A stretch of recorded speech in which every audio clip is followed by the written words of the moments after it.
Isang mapagpalang araw mga ka-skilled man. Alam nyo na kung sino to, si Urgent Vlog. Ayan, nagbabalik. So ito na po yung part 3 ng ating video tungkol dito sa Toyota Race na nire-rebuild namin dahil bangga. So ito na guys, mapapansin nyo ina-align ko yung reinforcement na bumper. So kasama ko dyan si Mang Bayani. Shoutout kay Mang Bayani, yan ang bitiranong latero na kasama ko.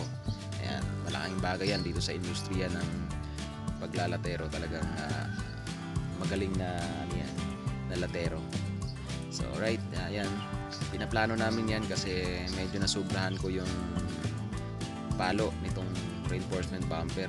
Ayan, yun yung naghahawak sa support doon sa dalawang chassis ng sasakyan. So papansin nyo guys, so kailangan namin painitan. So naglagay ako ng aluminum dun sa likod ng bumper reinforcement para hindi masunog yung intercooler. So ganyan kami gumagawa kapag may pinapainitan kami, may hinihinang kami. Ayan.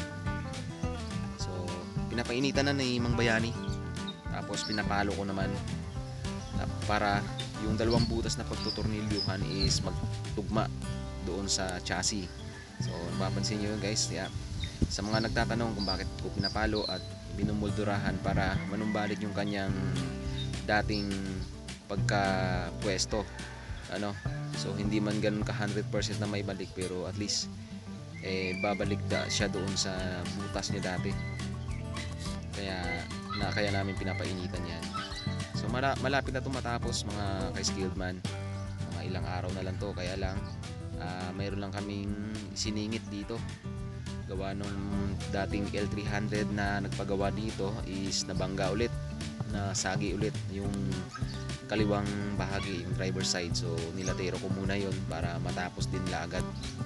So ito, anyway, andito naman si Mang Bayani, dalawa naman kami naglalatero, kaya ayos lang kahit na maghiwalay kami ng gawa kasi wala namang mabigat na gawain na dito, wala na kami hahatakin.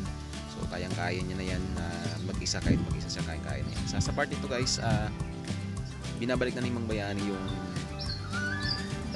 tinanggal niya dyan sa chassis na yan, yung inoperahan niya kasi yan yung tawag namin pag-uupira. Nag-uupira rin kami dito, hindi lang doktor. So ayan, binabalik niya na yung kapiraso.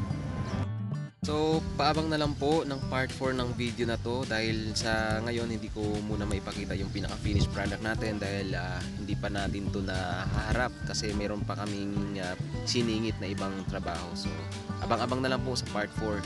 Kita-kits. Skip talaga. Butit. Finishing na lang. Finish him! Finish him! Ginagawa mo!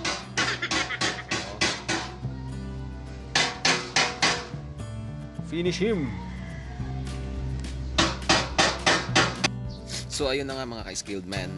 Sa part na to, chinecheck ko yung engine bay kung tama na lahat, kung tugma na yung mga pinagtutornilyuhan, at yung ibang mga pyesa like intercooler tsaka yung air filter, binalik ko na rin dyan para pwede na siyang paandarin. Kasi itong Toyota Race hindi pwedeng paandarin kapag hindi na ikabit yung intercooler. So gamit yung flashlight, ayan, mapapansin nyo yung hose ng intercooler na yan is hindi na siya nakayupi kasi nabanat na namin yung chassis, pati na rin yung mga bumper reinforcement niya. So ayan, so tatanggalin din namin yan, yung headlight, yung bumper, pero habang magliliha, magmamasilya sila is dapat nakakabit din yan.